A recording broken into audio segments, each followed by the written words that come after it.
प्यारे बच्चों नमस्कार, सुप्रभात। सभी आप ठीक हैं? आज की क्लास में आपका स्वागत है। आज की क्लास जो चलेगी, आपको मैं आज जो पढ़ाने वाला हूँ, गति का ग्राफीय निरूपण। ओके, चलते हैं क्लास की ओर। गति का ग्राफीय निरूपण। देखिए बच्चों, किसी गतिशील वस्तु का ग्राफ बनाकर अध्ययन करना ही गति का ग्राफीय निरूपण कहलाता है। अगर हम किसी भी गतिशील वस्तु है उसका स्थिति, समय या त्वरण या वेग के साथ अगर हम ग्राफ बना लें तो उसका क्या कहलाता है? ग्राफीय निरूपण। तो गति का जो ग्राफीय निरूपण है, पहले बच्चों 3 प्रकार का होता है। नंबर 1 स्थिति समय ग्राफ, वेग समय ग्राफ और त्वरण समय ग्राफ। स्थिति समय ग्राफ यानी जिसमें विस्थापन या दूरी की बात होती है उसको स्थिति कहते हैं, और समय के साथ, अर्थात किसी गतिशील वस्तु के लिए समय को x अक्ष के अनुदेश तथा विस्थापन व दूरी को y अक्ष के अनुदेश लेकर ग्राफ खींचें तो हम उसे स्थिति समय ग्राफ कहते हैं। प्यारे बच्चों, स्थिति समय ग्राफ में जो है, यदि मैं किसी वस्तु के लिए समय को किस पे लेना है, मुझको x अक्ष पे, और दूरी या विस्थापन को किस पे लेना है, y अक्ष पे, तो इसको क्या कहते हैं? हम स्थिति समय ग्राफ कहते हैं। प्यारे बच्चों, स्थिति समय ग्राफ देखिए, मैंने एक रीडिंग ली है कि कोई भी समय लिया है और विस्थापन दिया है उसका 0 0 10 0 सेकंड समय में 0 विस्थापन, 5 में 10, 15 में 35, 20 में 40। तो देखिए, इसका मैंने एक ग्राफ बनाया है तो एक सरल रेखा प्राप्त होती है। तो ये क्या, जो मुझको एक सरल रेखा प्राप्त हो रही है, इसकी सहायता से मेरे को क्या होता है कि देखिए, जो स्थिति समय ग्राफ है उससे मैं एक वस्तु द्वारा चली गई दूरी का अध्ययन कर सकता हूँ कि वस्तु ने कितनी दूरी चली गई है। इसकी सहायता से हम ग्राफ ज्ञात कर सकते हैं। देखिए, इसके लिए क्या करते हैं, हम स्थिति समय ग्राफ से दूरी का निर्धारण कैसे करते हैं। किसी ग्राफ द्वारा चली गई दूरी अगर निर्धारित करनी है तो उसके लिए क्या करेंगे, ये मैंने एक स्थिति समय ग्राफ बनाया है। प्यारे बच्चों, आपको दिखाई दे रहा होगा, ये मैंने y अक्ष पर दूरी ली है और समय t पे लिया है, और एक सरल रेखा है। पहले विस्थापन या दूरी s1 है, फिर s2 है, ये समय t1 है और ये t2 है। तो t1 से t2 समय अंतराल में चली गई दूरी जो होगी, वो जो होगा वो s2 माइनस s1 होता है। यानी विस्थापन जो होगा वो s2 माइनस s1 होगा। तो s2 माइनस s1 कैसे निकालेंगे बच्चों? ab minus C D, ab minus C D. तो इसकी सहायता से हम किसी वस्तु द्वारा चली गई दूरी का निर्धारण कर सकते हैं। It clear? ओके।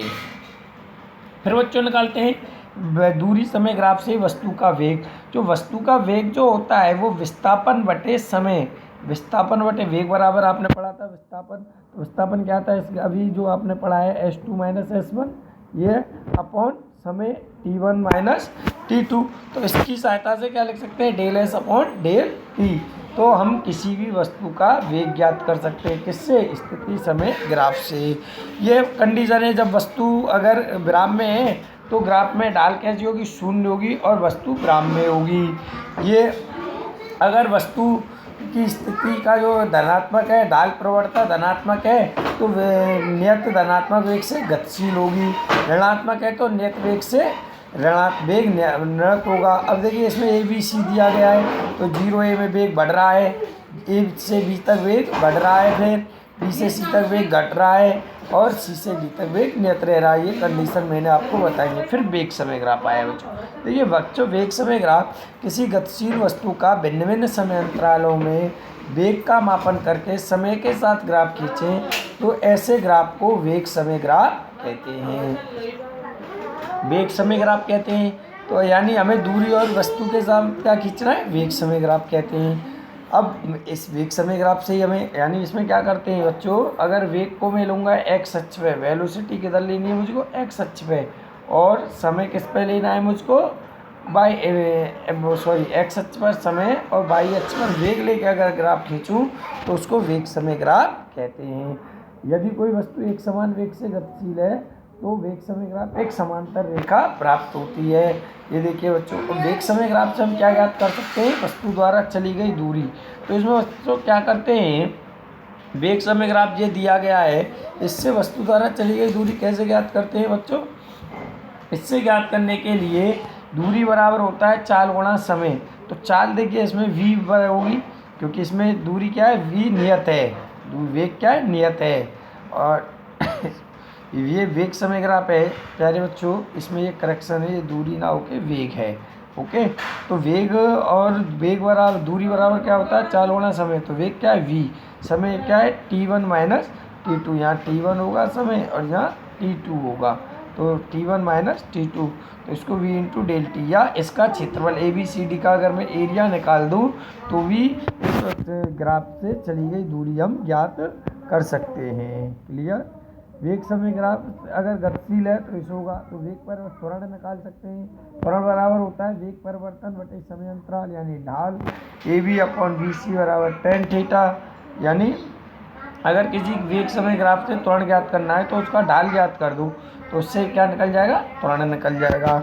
वेग समय ग्राफ से धनात्मक होगी तो ढाल वस्तु ऊपर की ओर होगी, और ऋणात्मक प्रवणता होगी तो वस्तु का मंदन होगा।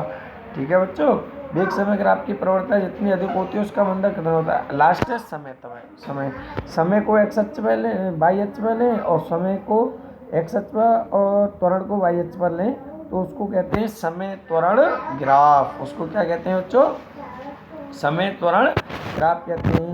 जब कोई वस्तु नियत वेग से त्वरण है तो त्वरण बराबर वेग परिवर्तन बटे समय, सेम उसका इस प्रकार हम त्वरण ज्ञात कर सकते हैं या वेग ज्ञात कर सकते हैं। यदि समय त्वरण ग्राफ दिया है तो उसका क्षेत्रफल निकाल के हम वेग ज्ञात कर सकते हैं, एरिया निकाल के हम क्या ज्ञात कर सकते हैं, त्वरण ज्ञात कर सकते हैं। प्यारे बच्चों, आज का टॉपिक समाप्त होता है। अगर आपको कोई बात समझ में नहीं आए तो आप मेरे पर्सनल व्हाट्सएप नंबर पर कॉल करके मुझसे जानकारी कर सकते हैं। Thank you all of you.